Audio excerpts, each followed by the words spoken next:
जी दोस्तों, मैं हूं अब्दुल बासित। दुनिया भर में बड़ी ज़बरदस्त तब्दीलियाँ आ रही हैं, डेवलपमेंट्स हो रही हैं और ख़ास तौर पे चीन और अमेरिका के माबैन जो ताल्लुक़ात हैं उसमें भी हमें कुछ नई चीज़ें नज़र आ रही हैं।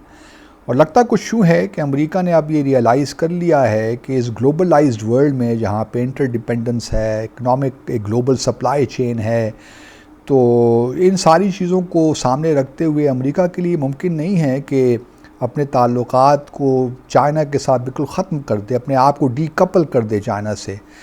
लेकिन ये ज़रूर है कि जो उस ताल्लुकात की नोयत है उसमें कम से कम ऐसे ताल्लुकात हों जिसमें रिस्क कम से कम हो, यानी चाइना को वो मौक़े ना मिलें या जिससे वो अमेरिका के बराबर आकर खड़ा हो जाए।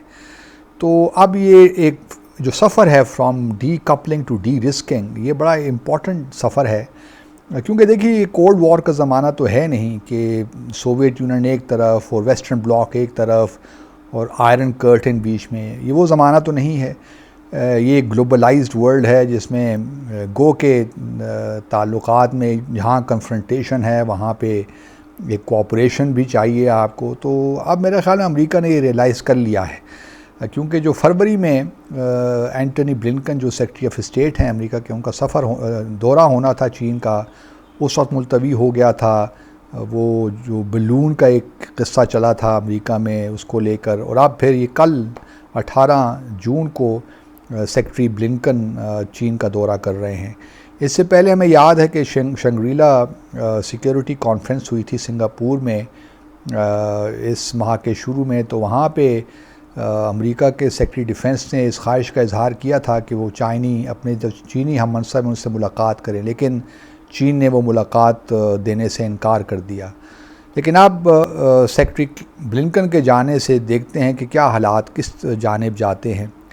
लेकिन ये एक इंटरेस्टिंग डेवलपमेंट है और हमें यही उम्मीद करनी चाहिए कि इनमें जो भी इस वक्त प्रॉब्लम्स हैं, चाहे वो चीन और, क्योंकि चीन ऑब्वियसली एक लिहाज से जो अमेरिका ने जो सैंक्शंस लगा रखी हैं चीन पे, और ख़ास तौर पे बहुत सी चीनी जो कंपनियां हैं उनको उन पे सैंक्शंस लगा रखी हैं मुख्तलिफ़ वजूहात की बुनियाद पर। और ख़ास तौर पे इस वक्त जो कंसर्न है अमेरिका के कि किस तरीके से जो एडवांस टेक्नोलॉजी है माइक्रोचिप्स बनाने की, सेमीकंडक्टर्स बनाने की, वो चीन के हाथ न लगे। और ये भी आपको मालूम होना चाहिए कि ताइवान जो कि चीन का हिस्सा है, इस वक्त दुनिया का सबसे बड़ा आप कह लीजिए कि मुल्क तो मैं नहीं कहूँगा, लेकिन बहरहाल वो वहाँ पे बहुत एडवांस्ड जो है सेमीकंडक्टर्स बनते हैं और दुनिया में शायद 50 से 60% सप्लाई ताइवान से ही होती है।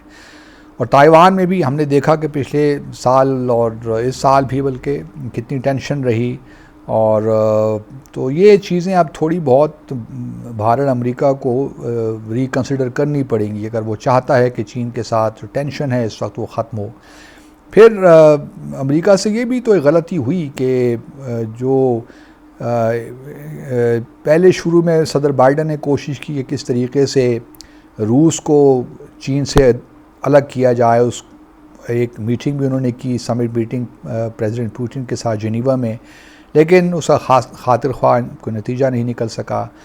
उसके बाद फिर यूक्रेन वॉर शुरू हो गई, तो फिर रूस इस वक्त ज़ेर अताब है या सैंक्शंस की जद में है, चाहे वो नेटो की हों या यूरोपियन यूनियन की हों या अमेरिका की जानिब से हों।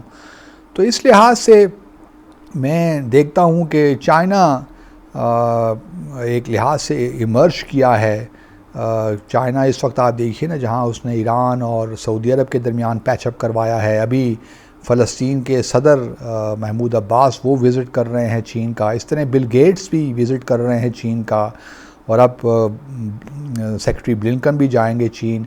तो चीन ने अपने आप को बड़ा एक लिहाज से सही पोजीशन में रखा हुआ है, क्योंकि उनका ज़रा सफारतकारी का ज़रा जो अंदाज़ है वो मुख्तलिफ है अमेरिका से। और फिर यह है कि उनका सिस्टम भी ज़रा अलग है, बड़े जहाँ दीदा लोग हैं, तारीख़ है, एक सिविलाइजेशन है, तो हर काम बड़े एहतियात के साथ करते हैं।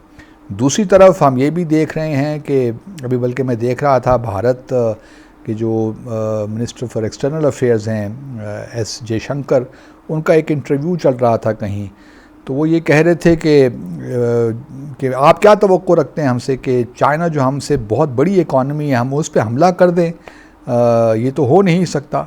तो ये वो माइंडसेट ज़ाहिर करता है और वो एक खौफ भी है चाइना का जो भारत की नेशनल साइकी में इस वक्त मौजूद है। और फिर उनको ऑब्वियसली 1962 की जो जंग हुई थी चीन और भारत के दरमियान, वो भी उनको याद है कि किस तरह चीन ने भारत की पिटाई की थी। लेकिन आई एम ग्लैड कि कम से कम पाकिस्तान में ये थिंकिंग नहीं है कि जी अगर इंडिया पाकिस्तान से बड़ी इकॉनमी है तो बस हम हाथ पे हाथ रख कर बैठ जाएं, भारत जो कुछ करता रहे। क्योंकि इसकी एक मिसाल तो हमने देखी कि जब भारत ने पाकिस्तान की एयर स्पेस को वायलेट करते हुए बालाकोट पे एक हमला करने की कोशिश की और 1-2-3 बॉम्ब गिराए वहाँ पे, तो फिर पाकिस्तान ने अगले दिन यानी 26 फरवरी को सारी जो कुछ किया वो हम सब के सामने है। स्विफ्ट रिटॉर्ट ऑपरेशन किया, फिर उसके नतीजे में अभिनंदन को हमने गिरफ़्तार भी किया, फिर वापस भी कर दिया। लेकिन एक लिहाज से हमारी वो जो एक पाकिस्तान की एक हमारी जो नेशनल साइकी है वो इन चीज़ों से मरूब नहीं होती है। कोई कितनी बड़ी इकॉनमी है, अगर हमारे ख़िलाफ़ किसी ने एक्शन लिया और हमारे डिटेरेंस को नाकाम बनाने की कोशिश की तो उसका भरपूर तरीके से हमने जवाब दिया। तो ये बड़ी खुशाइन बात है कि अभी हम भारत की जो बड़ी इकॉनमी है उससे मरूब नहीं हुए, जिस तरह के भारत चीन की बड़ी इकॉनमी से मरूब हुआ है। और फिर देखा ये भी जाए कि इसके बारे में कुछ कहा भी नहीं जा सकता कि असल वाक़यात शुरू कहाँ से हुए, क्योंकि ये तो 2017 में जो डोकलाम का वाक़या हुआ था, जो चिकन स्नैक है या सिलीगुड़ी कॉरिडोर भी कहते हैं, असल मामला वहाँ से शुरू हुआ था और 2017 में। और उसमें भारत ने एक्चुअली ये भी कहा जाता है कि कुछ भूटान को इनकरेज किया, वहाँ पे कुछ इंफ्रास्ट्रक्चर बनाने की कोशिश की, लेकिन भारत चीन पे इल्ज़ाम देता है तो भी हक़ाइक़ पूरी तरह से सामने नहीं आ पा रहे। तो उस वक्त से लेकर आज तक ये मामला इस तरह ही है। 2020 में फिर गलवान वैली वगैरह में, ईस्टर्न लद्दाख में बहुत कुछ हुआ, बहुत जो है 20 के करीब भारतीय जो फ़ौजी वो भी मारे गए, कुछ जानी नुकसान चीन का भी हुआ। लेकिन भारत इस वक्त भी बकौल भारत के चीन ने एक बहुत बड़ा रकबा जो है उनका कब्ज़े में कर रखा है। और कांग्रेस यही कहती है भारतीय जनता पार्टी से कि आप इतने खामोश क्यों हैं, इतना बड़ा रकबा चीन ने कब्ज़ा कर लिया है और आप खामोश बैठे हैं, कोई कार्रवाई नहीं कर रहे। तो अब ये बिल्कुल सामने आ गया है कि जयशंकर साहब की बात से कि कितने डरे हुए हैं वो चीन से, और ठीक ही डरे हुए हैं मेरे ख़्याल में, क्योंकि भारत में वो है नहीं कि वो जो जिन्हें वो ब्रेव हार्ट्स कहते हैं उनमें दम नहीं है कि वो बड़ी इकॉनमी को चैलेंज करें। बट इन एनी केस जो डेवलपर्स होती रहेंगी इंशाल्लाह आपसे बात होती रहेगी। अपना ख्याल रखिए। अल्लाह हाफिज़।